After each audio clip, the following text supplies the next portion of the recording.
کوئی تحلیل کر رہا ہے، کوئی ذکر کر رہا ہے، یہ سب فرشتے اور اس پوری کائنات میں جو کچھ آسمانوں اور زمینوں میں ہے وہ سب اللہ کی تسبیح کرتا ہے. تو اس سب تسبیح میں محمد مصطفیٰ صلی اللہ علیہ وآلہ وسلم کا حصہ ہے.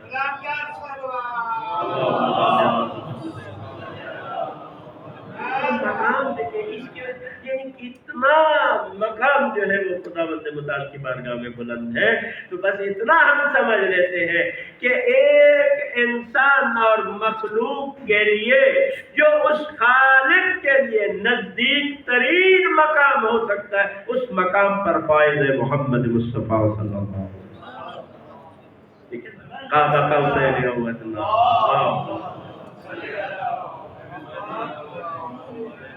تو اب تیسرا مقام، تیسرا یہ کہ اب اس کی میں زیادہ وضاحت نہیں کر سکوں کہ محمد مصطفیٰ صلی اللہ علیہ وآلہ وسلم مظہر تمام ذات کردگار ہے، صفات کردگار. ٹھیک ہے، یہ جو ہم کہتے ہیں نا، دیکھیں قرآن مجید میں بھی اللہ تعالیٰ نے انبیاء کا اگر ذکر کیا ہے تو کہا کہ وہ ہمارے نیک بندے تھے، وہ ہمارے صابر بندے تھے. ٹھیک ہے، عبادنا کا لفظ جمع کا ذکر، لیکن جب بھی حضور کے لیے لفظ استعمال کیا ہے نا، اس میں کہا ہے عبدہ، سبحان الذی اسری بعبدہ. تشہد میں بھی آپ پڑھتے ہیں اشہد ان محمدً عبدہ. اس میں خاص چیز ہے کہ جتنی بھی صفات پروردگار ہیں، صفات پروردگار ہے، اگر میں آپ کو نہ سمجھا سکا تو مجھے معاف کیجیے. جتنی بھی صفات پروردگار ہے وہ خداوند متعال کی کسی ایک پہلو کا اظہار کرتا. ٹھیک ہے، تو جو قدرت ہے تو اللہ کی قدرت کا مظہر ہے نا، علم ہے تو اللہ کے علم کا مظہر ہے، اور اگر خالقیت ہے تو اس کی خلقت کو ظاہر کرتی ہے. ٹھیک ہے، رازقیت ہے تو اللہ کی رازق ہونے کو بیان کرتی ہے، حکیم ہے تو اللہ کی حکمت کو بیان کرتی ہے. ٹھیک، اسی طرح سے جتنے بھی اسماء گرامی ہے پروردگار کے، وہ سب خدا کے کسی ایک صفت کو بیان کرتے ہیں، لیکن کہتے ہیں کہ یہ لفظ ہوا جو ہے یا اللہ جو ہے وہ مستجمع جمیع صفات پروردگار. یہ جو لفظ اللہ نام ہے، اس میں تمام قسم کی خدا کے جتنی بھی صفات اور اس کے جتنے بھی پہلو ہیں وہ سب کے سب اس میں کیا ہے؟ جمع ہے. اور اس کے لیے پھر جو لفظ استعمال ہوتا ہے وہ ہوا کا لفظ ہے، وہ استعمال ہوتا ہے جو خداوند متعال کی تمام ذات کو بیان کرتا ہے. تو فرماتے ہیں کہ اسی طرح سے جب کہتے ہیں عبدہ یا عبداللہ، کہتے ہیں کہ حقیقی معنوں میں جو عبد ہے اور اللہ کی تمام صفات کا مظہر ہے وہ حضرت محمد مصطفیٰ صلی اللہ علیہ وسلم.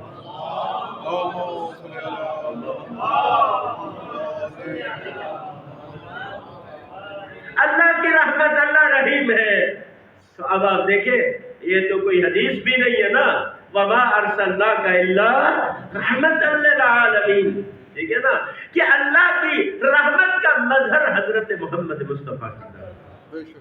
عالمین، عالمین سے مراد کیا ہے بھائی؟ سمجھنا ہے عالمین سے مراد کیا ہے کہ بھائی دیکھ لیں وہ رب العالمین ہے، یہ رحمت للعالمین ہے. جہاں تک خدا کی ربوبیت ہے وہاں پر اس کی رحمت ہے، اور اللہ کی اس رحمت کا نام جو کائنات کی ہر شے کو شامل ہے، محمد مصطفیٰ اس کا نام ہے.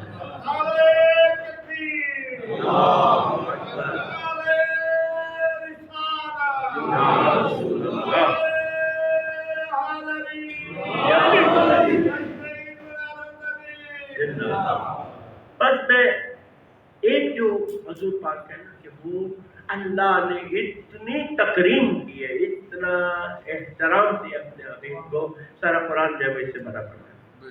ٹھیک ہے نا، اور آپ دیکھیں کہ اللہ تعالیٰ معلم ہے، حضرت محمد مصطفیٰ صلی اللہ علیہ وسلم. ٹھیک ہے نا. مربی کون ہے حضور کا؟ اللہ تعالیٰ کی ذات ہے، کوئی دوسرا. ٹھیک ہے. محمد مصطفیٰ کا معلم صرف خدا، اور باقی تمام مخلوقات کا معلم محمد مصطفیٰ. ٹھیک ہے. اب اللہ نے یہ جو فرمایا انک لعلی خلق عظیم. ٹھیک ہے. کسی نے پوچھا، تفصیل ہے کہ مولا علی سے، مولا نے کہا تم بتاؤ یہ دنیا کیا ہے. ابھی میں نے اس کی تھوڑی سی تفصیل کی تو اس نے کہا میں نہیں بتا سکتا یہ دنیا کیا ہے. ابھی بھائی ہم زمین کو ہی نہیں سمجھ سکے، جو سائنسدان بیٹھے ہوئے ان سے معذرت کے ساتھ کہ ابھی زمین کے بارے میں بھی نہیں کما انسان نہیں معلوم کر سکا اس کے اندر کیا خزانے چھپے ہوں، اس کے اندر کیا ہے، سمندر میں کیا ہے. ابھی تک جو ہے وہ جاری ہے، تلاش جاری ہے، ریسرچ جاری ہے، تحقیقات جاری ہے، یہ سلسلہ جاری ہے. ابھی تک زمین کو بھی نہیں سمجھ سکے. اور اگر زمین کو ہم اندازہ لگے پوری کائنات کے مقابلے میں، اگر میں کہوں کہ پوری کائنات کے مقابلے، اس مادی کائنات کے مقابلے میں زمین ایک ذرہ ہے، تو میں نے بہت زیادہ مبالغے سے کام کیا. ٹھیک ہے نا. تو اب اس نے کہا کہ اس کے بارے میں بتاؤ. کہا میں نہیں بتا سکتا. تو مولا امیر المومنین فرماتے ہیں کہ دیکھو اس کائنات اور دنیا کے بارے میں خدا کیا فرماتے ہیں؟ کل متاع الدنیا قلیل. توجہ فرمائیے کہ جو کچھ یہ دنیا اور اس کے اندر ہے یہ سب کیا ہے؟ انتہائی قلیل ہے، انتہائی کم ہے.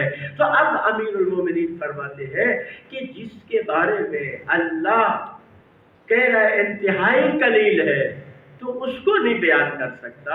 اس کے بارے میں کہہ رہے ہیں اللہ عظیم ہے، میں اس کو کیسے بیان کر سکتا؟ انک لعلی خلق عظیم. عظیم اللہ کہہ رہے ہیں کہ وہ عظیم ہے. آپ اندازہ لگائیں کہ وہ اخلاق محمد صلی اللہ علیہ وآلہ وسلم ہے. وہ اس لیے کہ وہ اخلاق سکھایا ہوا اللہ کا ہے، اس لیے کیا ہے وہ اخلاق عظیم ہے. تو تکریم حضرت محمد صلی اللہ علیہ وسلم کی عزت احترام. اور یہ بھی میں آپ کو بتا دوں کہ ہمارے نزدیک حضور کی حیات و ممات یکساں. ٹھیک ہے نا. یعنی جیسے حضور زندگی میں تھے ویسے ہی اب ہیں، ویسے اب ہیں. ہے نا. حیات و ممات حضور کی یکساں ہے. اس کا ثبوت میں آپ کی خدمت میں یہ دیتا ہوں کہ دیکھیں یہ جو نماز میں ہم سلام پڑھتے ہیں، سلام عربی کچھ واقف ہوں گے، عربی میں کیا ہے؟ غائب کے لیے الگ سیگا ہے، ٹھیک ہے، حاضر کے لیے الگ سیگا ہے، متکلم کے لیے الگ سیگا ہے. تو یہ جو سیگا ہم تشہد میں استعمال کرتے ہیں السلام علیکہ ایھا النبی، تو یہ سیگا کس کے لیے؟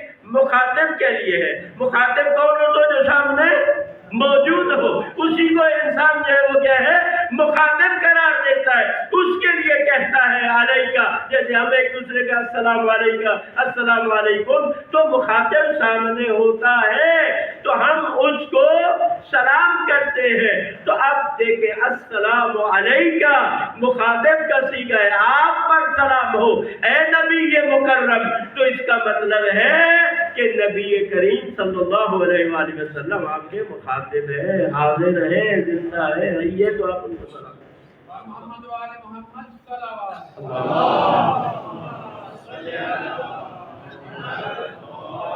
اب آپ دیکھیں میں ایک مثال کہ اب جب حضور ہے تو ہم کیوں نہیں دیکھ پاتے؟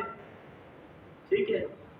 تو بھائی آپ سب یہاں پہ حاضر ہیں، اگر میں یہ عبا موٹی سی اپنے اوپر جو ہے وہ اوڑھ لوں تو میں آپ کو دیکھ سکوں گا؟ تو محجوب ہم ہیں، ہم پردوں میں ہیں، ہمارے اوپر پردے پڑے ہوئے ہیں. اب پردہ پڑا ہوا ہو تو انسان سورج کو بھی نہیں دیکھ سکتا. تو کیا سورج کا انکار کرے گا کہ سورج نہیں ہے؟ نہیں، محمد مصطفیٰ موجود ہے ان کو دیکھنے کے لیے. جو آنکھ چاہیے وہ ہمارے پاس موجود نہیں ہے. وہ یکساں ہے. ٹھیک ہے. اب وہی ادب احترام، وہی عقیدت وہی محبت جو ان کی زندگی میں ہمیں حکم ہے، ان کی محبت واجب ہے، ان کا احترام واجب ہے، ان کا ادب واجب ہے، ان پر درود بھیجنا واجب ہے۔ اگر ہم درود نہ بھیجیں تو ہماری نماز ہی نہیں ہوتی۔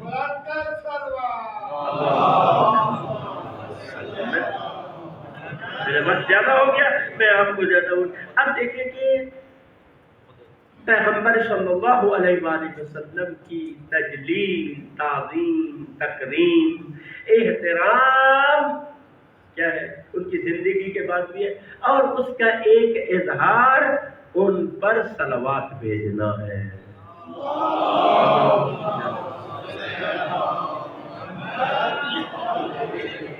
اب آپ دیکھیں کیا مقام ہے حضور پاک کا، یہ روایت آپ سماعت فرمائیں۔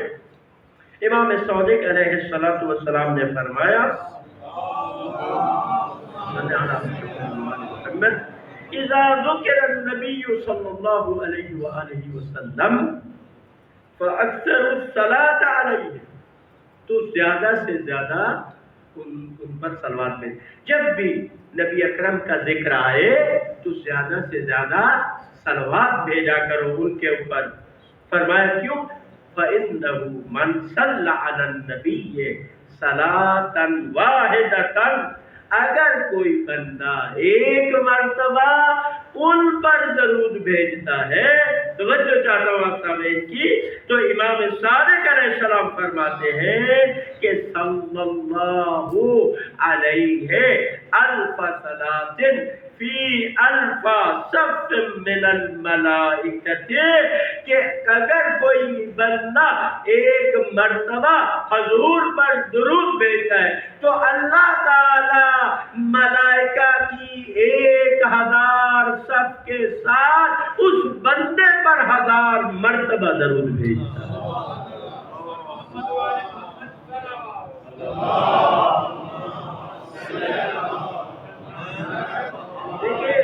جس ہستی پر درود بھیجنے پر اللہ اتنی رحمت اور درود نازل کرتا ہے، خود اس ہستی پر اللہ کا درود و سلام کتنا ہوگا۔ اور پھر آگے فرماتے ہیں وَلَمْ يَبْكِ شَيْءٌ مِمَّا خَلَقَ اللَّهُ إِلَّا صَلَّ عَلَى ذَلِكَ الْعَبْدِ لِصَلَاةِ اللَّهِ عَلَيْهِ وَصَلَاةَ مَلَائِكَتِهِ۔ اور کہتے ہیں کہ جب اللہ درود بھیجتا ہے نا اور اس کے ملائکہ درود بھیجتے ہیں، اور یہ بھی معلوم نہیں ہر صف میں کتنے ملائکہ، ٹھیک ہے، اور یہ آپ کی خدمت میں عرض کریں کہ انسانوں کی تعداد سے 1000 کروڑ گنا فرشتے، اور یہ جو زمین و آسمان ہے یہ فرشتوں سے پر ہے، ٹھیک ہے۔ ہر انسان کی حفاظت کے اللہ تعالیٰ نے کتنے فرشتے جو ہے مقرر کیے ہوئے ہیں، تو یہ فرشتوں سے پر ہے۔ اب کتنے فرشتے ہیں جو اللہ کے ساتھ اس بندے پر درود بھیجتے ہیں؟ پھر فرماتے ہیں صرف فرشتے نہیں ہیں بلکہ کوئی شے باقی نہیں بچ جاتی، اس لیے کہ جو اس بندے پر درود نہ بھیجے، پھر بارش کے قطرے بھی اس پر درود بھیجتے ہیں، ریت کے ذرات بھی اس پر درود بھیجتے ہیں، سمندر کی مچھلیاں بھی اس پر درود بھیجتی ہے۔ کس وجہ سے؟ کیونکہ خدا نے بھیجا ہے، فرشتوں نے بھیجا ہے، اس کی وجہ سے وہ سب اس بندے پر درود بھیجتے ہیں۔ آپ فرماتے ہیں وَلَا يَرْغَبُ عَنْ هَذَا إِلَّا جَاهِلٌ مَغْرُورٌ، اور اس سے غفلت وہی کرتا ہے جو جاہل اور مغرور ہوتا ہے، ٹھیک ہے۔ مغرور کا مطلب ہے یعنی وہ دھوکہ کھایا ہوا ہوتا ہے، اور اللہ اور اس کا رسول اس بندے سے بری ہے۔ کس بندے سے؟ کہ جو حضور کا نام سنتا ہے، ذکر آتا ہے اور ان پر درود نہیں پڑتا۔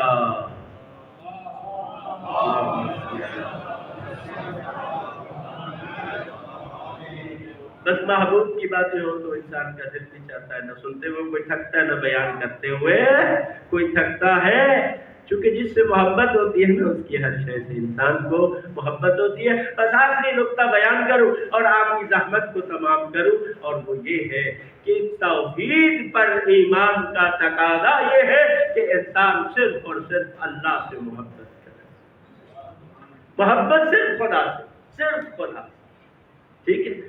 اور اگر انسان خدا کے مقابلے میں دوسروں سے بھی محبت کرے تو فرماتے ہیں کہ وہ کیا ہے؟ وہ شرک۔ صلوات پڑھے محمد والے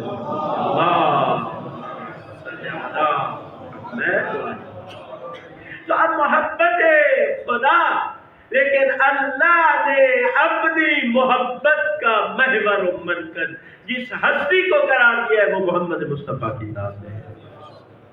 اللہ کی محبت کا جو محور ہے وہ حضرت محمد مصطفیٰ کی ذات ہے۔ بس اگر کوئی محمد مصطفیٰ سے محبت کرتا ہے تو وہ خدا سے محبت کرتا ہے۔ محمد مصطفیٰ سے محبت کرنا اہل توحید ہے۔ یہ توحید پر ایمان کے تقاضوں میں سے ہے، اور ویسے بھی ہے کہ ان سے رسول خدا صلی اللہ علیہ وسلم سے محبت ایمان کی شرط ہے۔ خود رسالت مآب صلی اللہ علیہ وآلہ وسلم کا ارشاد ہے کہ کوئی بندہ اس وقت تک مومن نہیں ہو سکتا جب تک اسے میری جان اپنی جان سے زیادہ عزیز نہ ہو، جب تک میری عطرت اسے اپنے خاندان سے زیادہ عزیز نہ ہو، جب تک اسے میری ذات اپنی ذات سے زیادہ پیاری نہ ہو۔ یعنی اگر حضور کی خاطر اسے اپنی جان قربان کرنی پڑے، اپنا خاندان، اپنا مال، اپنا سب کچھ قربان کرنا پڑے تو وہ قربان کر دے، لیکن حضور کی محبت میں کوئی فرق نہ آنے دے۔ یہ مومن، یہ مومن لا یکون عبد، کوئی بھی بندہ جو ہے وہ مومن نہیں بنتا۔ لا یؤمن عبد، کوئی بندہ مومن نہیں۔ یہ ہے محبت۔ اب ہر ایک بندہ اپنے اپنے دل کو ٹٹول لے، کیا میرے دل میں ایسی حضور کی محبت ہے یا نہیں ہے؟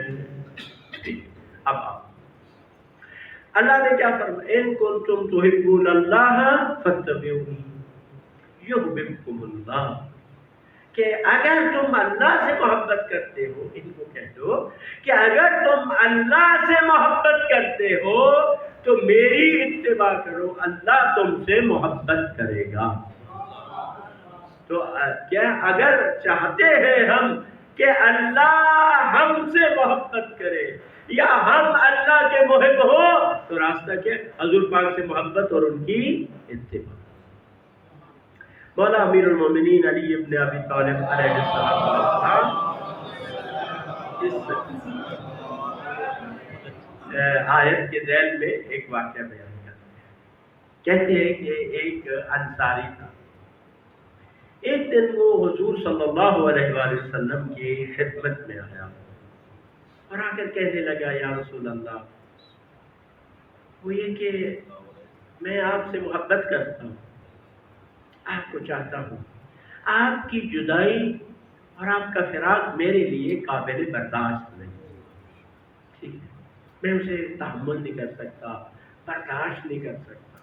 جب بھی یہاں سے گھر جاتا ہوں پھر آپ کی یاد آتی، فوراً واپس آ جاتا، کام کاج کرنے لگتا ہوں، کام کاج کے دوران آپ کی یاد آتی ہے، کام کاج چھوڑ دیتا ہوں تو آ کر آپ کی زیارت کر لیتا ہوں۔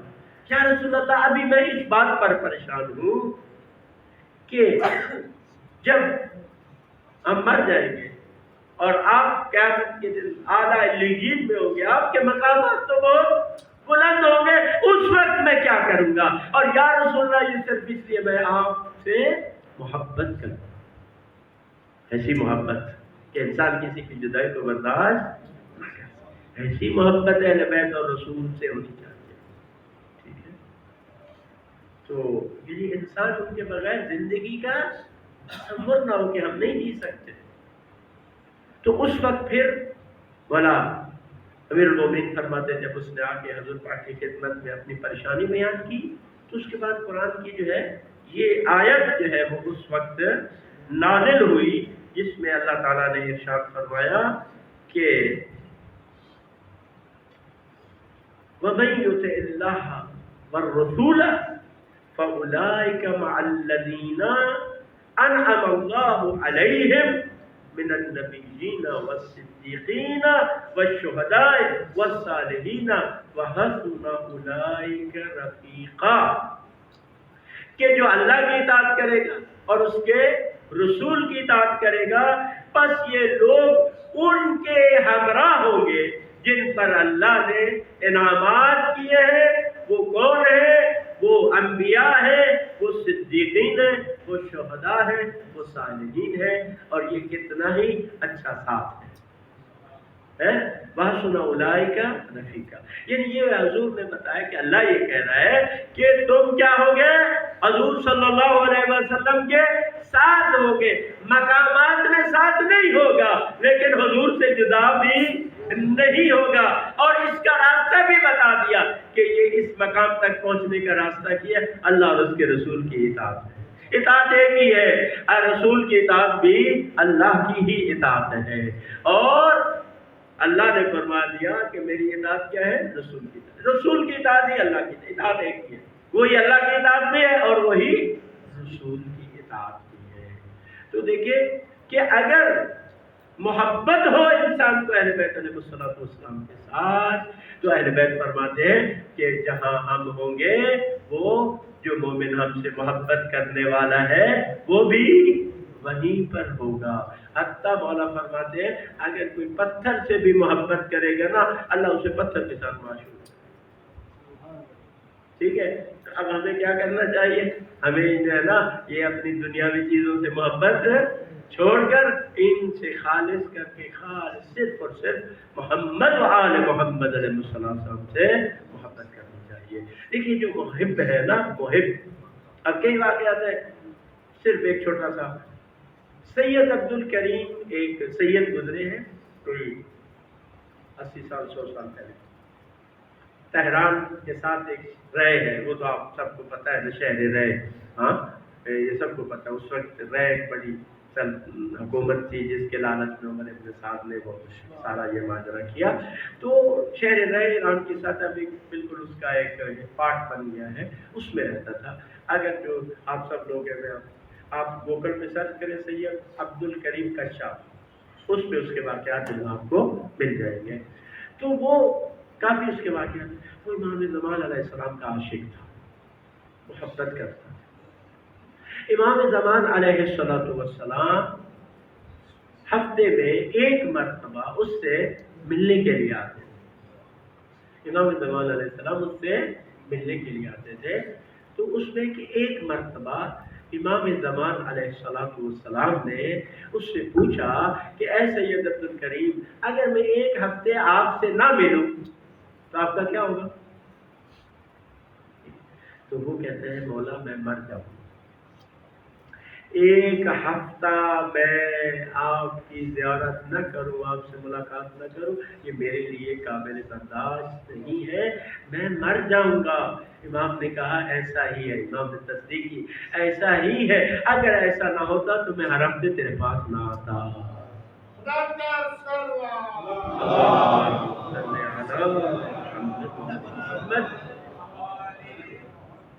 ہم کیا ہے اپنا جائزہ، ہمیں امام زمان سے کتنی،